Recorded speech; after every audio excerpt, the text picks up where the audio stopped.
Welcome back to Cinematic. I'm Ryan, and thank you especially for watching this week because I have to tell you about this movie. I think it's a moral imperative at this point. I've been making my way through quite a few Hong Kong action movies now. If you go back and check that Letterboxd list, you will see that there is at least two directors that are, there's a bunch. It's incomplete. There's at least two directors that were underrepresented, to say the least. So I'm kind of taking a trip backwards, and we're doing some John Woo movies and some Ringo Lam movies. John Woo was last week. This week it's Ringo Lam's turn with Aces Go Places 4. Ringo Lam you've probably heard of a little bit less than John Woo. They are often spoke of in kind of the same breath. They have very similar styles. They are both proponents, if not definers, of the heroic bloodshed genre, I'm coming to learn. Ringo Lam came onto the scene a little bit later than John Woo. He doesn't have a wuxia period to speak of really at all. His first full movie that he directed was in '84. And Aces Go Places 4 is only the, I believe, third that he ever directed. So the Hong Kong New Wave was already underway by several years. He did dabble in the States as well, much like John Woo, but he didn't quite have a hard target or a broken arrow or certainly a face-off to speak of. He did do Maximum Risk and Replicant, which were kind of movies that I had heard of before, probably because they have Jean-Claude Van Damme in them. But apparently Maximum Risk, like right off the bat, didn't perform as well as he wanted, so he didn't quite stick around necessarily as long as John Woo. Not that that matters, not that making movies in the States is the end all here. I'm just kind of setting the stage for when I do draw that line between Hong Kong and American action movies. Because there is this idea of the snake eating its own tail a little bit here, I think it's most prominent with directors like John Woo and Ringo Lam, who very obviously brought in, or more heavily brought in. I'm not going to say that Sammo and Jackie didn't do it as well, but John Woo and Ringo Lam really brought in some Western sensibilities to their movies, and then would later produce their own American action movies, so to speak, or direct full-on American productions. But I'm incredibly far ahead of myself right now.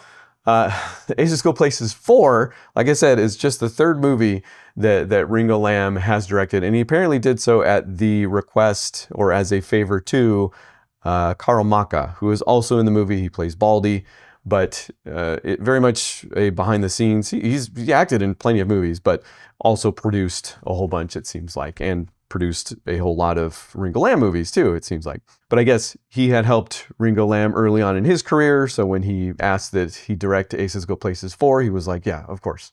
And Lam's movies had done fine, up until this point, 5-6 million, around there. Aces Go Places 4 made 27. So he could kind of write his own ticket after that, which is why some of his later stuff is really where you kind of get the feel for a Ringo Lam movie. But you know me, I go back, we're starting somewhat at the beginning here, and I don't think it doesn't pay off. Like, you're going to see some absolute signatures, some DNA in Aces Go Places 4 that show up in his later stuff. For instance, in Aces Go Places 4, we open on Roy Chow. Yes, seriously, I'm not just like, I have said that so many times that I say it for every video now. We literally, again, open on Roy Chow, which I'm not going to complain. When I didn't say that was when I did A Touch of Zen 33 episodes ago, and he literally played Abbott Hui Yuen in 1971. So here, he's experimenting on a human test subject with some, let's say, magic crystal, but is really more of a prism. And the test subject gets zapped and apparently dies on the table. Roy Chow's daughter comes in and is like, oh no, he was really cute. So rushes in to start giving him chest compressions in the form of like punching him in the chest a bunch. Roy Chow intervenes, professional that he is, and is like, no, not like that. Does some breath freshener, and you assume, oh, we're going for mouth to mouth at this point. But no, just punches him lower, maybe like too low. And the test subject wakes right up. By the way, his name is King Kong in the movie. He's played by Sam Hui, which I guess him and Carl Maka were a bit of a pair, I think, in the other Aces Go Places movies, which I haven't seen. So that opening bit, though, not really anything to do with the plot. It does set the tone rather well. What does have to do with the plot is that a bunch of bad guys break in to steal the prism. That kind of becomes the MacGuffin for the rest of the movie. During the break-in, Roy Chow does die, and in the process tells King Kong, the test subject, to take care of his daughter, Sally Bright, played by Sally Ye.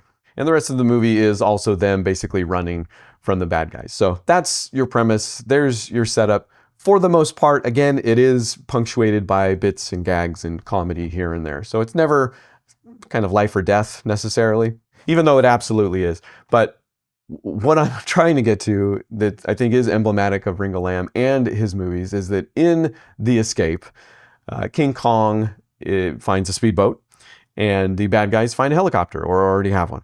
And it becomes a helicopter speedboat chase.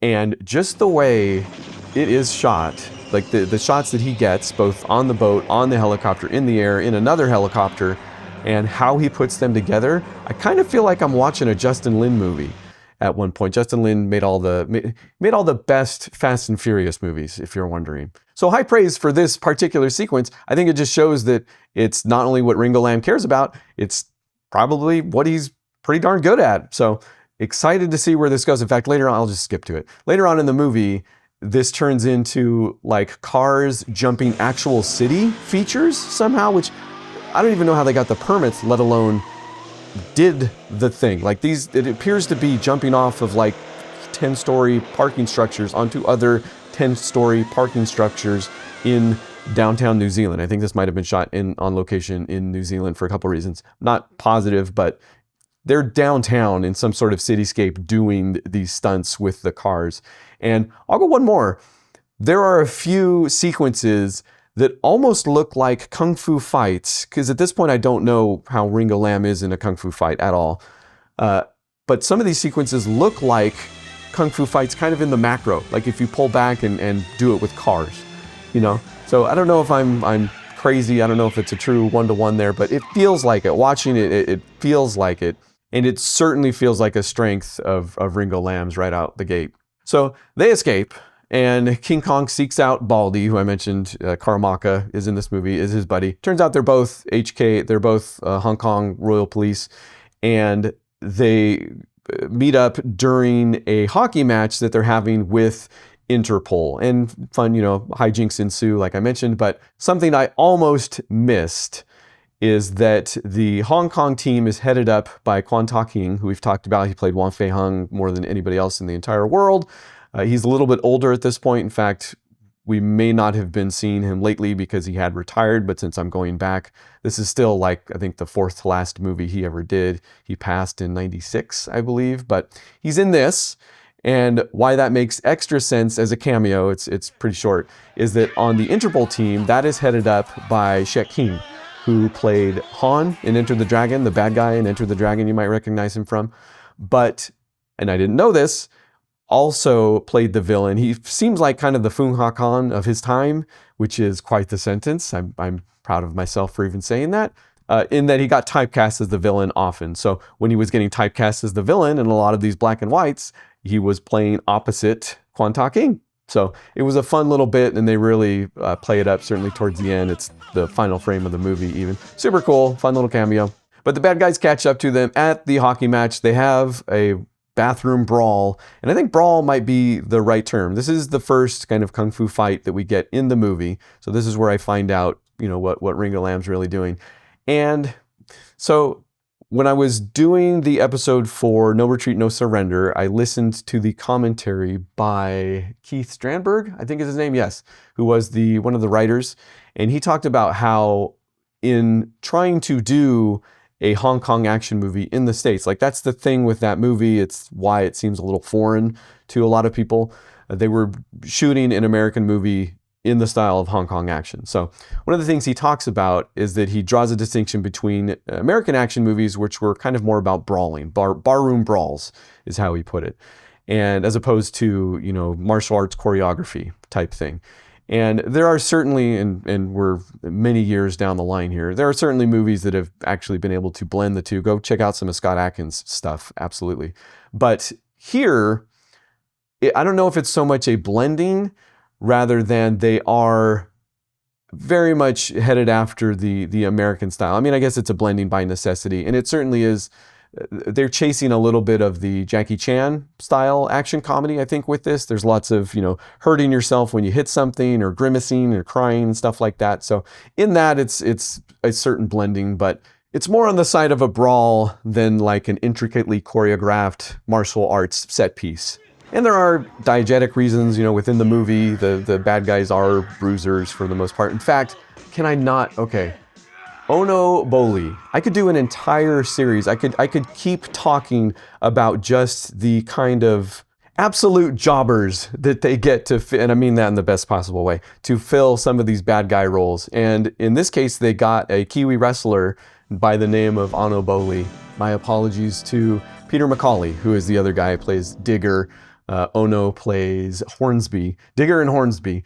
And these guys take up a lot of the movie, actually. They are forces to be reckoned with throughout, and just fun to watch, to look at. It's fascinating to me where these guys often come from and what they do. So anyways, that's for another day. The bathroom fight was a brawl. I think that's where I was going with that. This is also where, I don't know if it's my least favorite part of the entire movie. It's a part of the movie I had an issue with. So no matter how effusive I get for the last half of this video, and yeah, we might just be halfway through, remember that I had an issue at one point. Because at this point in the story, the prism gets passed off to Baldy, who takes it home, and we don't see King Kong for a bit. And strangely enough, I mentioned this with the Moon Knight podcast that I did yesterday, so fun synergy there. But the reason why a lot of movies don't often abandon a protagonist halfway through is that oftentimes it's how you're entering the story. Shout out to my college screenwriting professor, Paul Larson. But you enter the story by way of the protagonist. And you can imagine then switching protagonists in the middle almost feels like you're starting over at one point. So the argument could be made, and it's total armchair at this point, that, why not just make Baldy the test subject and the guy we've been with for the entire time? I don't know, maybe they wanted a buddy cop dynamic type thing that didn't quite land, whatever it might be. It's maybe the issue, if I had an issue with this movie, that quickly goes away, because since Baldy has the prism and takes it home, we get to meet Baldy Jr., who is by far just MVP, absolute top tier actor, person in this movie that you need to meet and see, played by Cyrus Wong, who hasn't been in a ton of stuff. You'll find out why maybe in a little bit. He's just got perfect line delivery. He's slapping his dad on the head with impeccable comedic timing, and I think he might do some of his own stunts. I don't want to know. I can tell that he is being doubled in some key instances, but the other things I don't want to know because he's 3 years old at the time of this filming. So he's fantastic, and I hope he's okay. The other thing I need to tell you about is the main bad guy in this movie. I think we come back to King Kong. There's some more car chases and jumps in downtown New Zealand. And they come face to face with this guy that's been calling all the shots. And he pops out of his vehicle. And I recognize him almost immediately. I didn't know the name. You might. It's Ronald Lacey. Or you are of the same generation as I. And you don't need to know his name because his face was forever etched into your memory when you saw it melted off in Raiders of the Lost Ark. So I recognized him immediately, looked him up, found out his name, and was like, I paused the movie, I paused Aces Go Places 4. I'm like, oh, that's fun. Let's find out. When did he do Raiders? Oh, he did Raiders in 1981. Oh, that's cool. So this came after that. Interesting. Turn it back on, and King Kong's like, who are you? And Ronald Lacey says, have you ever seen Raiders of the Lost Ark? Heil Hitler. And he's got the burn on his palm from the movie. It's the same. And then I'm like, oh, they dressed him the same too. It's the same guy. In fact, later when Baldy sees him for the first time and is like, who's that? I believe it's Sally, who's just like, oh, that's the bad guy. And I think okay, I guess they probably couldn't steal his literal character name from Raiders, but he's just credited as the boss in Aces Go Places 4. But in that moment, Sally's just like, oh, that's the bad guy. And it's just so perfectly postmodern. And yeah, I'm going to go down the rabbit hole with this one. It's always the ones you don't think you'd have a lot to talk about that you have a lot to talk about. Maybe that's just me. But it is perfectly postmodern, and I am going to talk about it because it might be the most Western thing about this entire movie. And not just because they literally took a Western actor character and put it in their movie, but because, and I know a lot of people define postmodernism in a lot of different ways, certainly depending on the medium and all that stuff. I'm mostly talking about how the thing is just completely aware, if not painfully at times, of what came before it. It knows, you know, it's referencing it. And I'm not just talking about like in Pedicab Driver where we've got Sammo facing off against Lau Kar Lung. Like that's kind of, certainly we've got a meta layer going on there that I talked about. This is more like it's knowingly referencing the am I going to say the word zeitgeist again? I might. Think about the one-liners from a Schwarzenegger movie, right? Those aren't things that people actually say. They're certainly not things that people would actually say in situations like Arnold Schwarzenegger often finds himself in. There are things that you say because you know you're in an action movie, it knows it's in an action movie, and it's having fun. Aces Go Places 4 is having fun, and it translates big time if you couldn't tell by now.